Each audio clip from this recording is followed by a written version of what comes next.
I'm a world-class tracking expert. This time, the criminal I'm hunting goes by the codename Wolf King.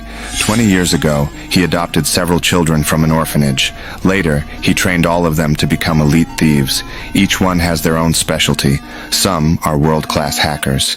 Some can change their appearance in the blink of an eye. Some can even perfectly disguise themselves as a woman when they're actually a man. Wolf King calls the shots from behind the scenes. A few days ago, they stole $2 billion in cryptocurrency and got away clean. But the police don't even know what Wolf King looks like. That night, I suddenly picked up Wolf King's trail.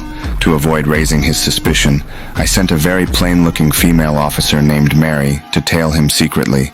The goal was to find out exactly where he lived. I sat in my car, watching everything through the surveillance feed. At that moment, Wolf King suddenly turned around.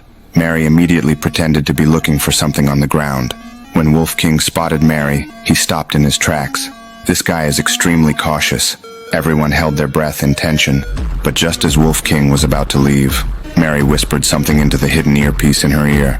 I immediately told her to put her hand down, but Wolf King instantly sensed something was off. Just as he was about to walk away again, a cop suddenly moved the surveillance camera. Wolf King caught that anomaly in a split second. I panicked completely. Luckily, he wasn't entirely sure the police were tailing him at that point, so Mary kept following him from a distance.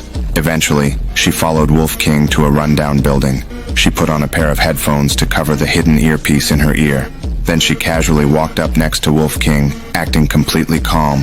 At that moment, I suddenly realized something was wrong, so I immediately pulled up the surveillance footage from earlier. I noticed he had turned around and taken a good look at Mary before leaving. At that instant, the sharp-minded Wolf King recalled seeing Mary at the market earlier. He had confirmed that Mary was a cop. After stepping into the elevator, he pulled a knife out of his pocket. Just as the elevator doors were about to close, I suddenly rushed in. I pretended to take off her headphones while secretly removing the earpiece from her ear. I pretended to be her father. I asked him which floor he lived on, but he said he needed to go back down to the first floor to grab something. When he pressed the elevator button, he did take a close look at Mary's ear, just as I expected. Once he saw there was no earpiece, he put the knife away. I handed him a rotten apple. I had actually hidden a tiny camera inside the apple. Then I deliberately took a bite of the apple and spit it out on the floor. I secretly hid the camera in the corner of the elevator. When the elevator reached the top floor, I had no choice but to step out with Mary. But we didn't actually live there. After hearing the elevator doors close, Mary was about to turn around. I immediately told her to keep walking forward. Sure enough, he was watching us from behind. I quickly took off my glasses and pulled out a special lockpick hidden in the frame.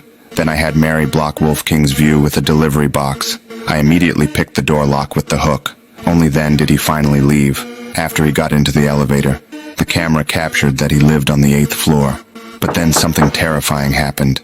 He suddenly showed up at my door with a weapon.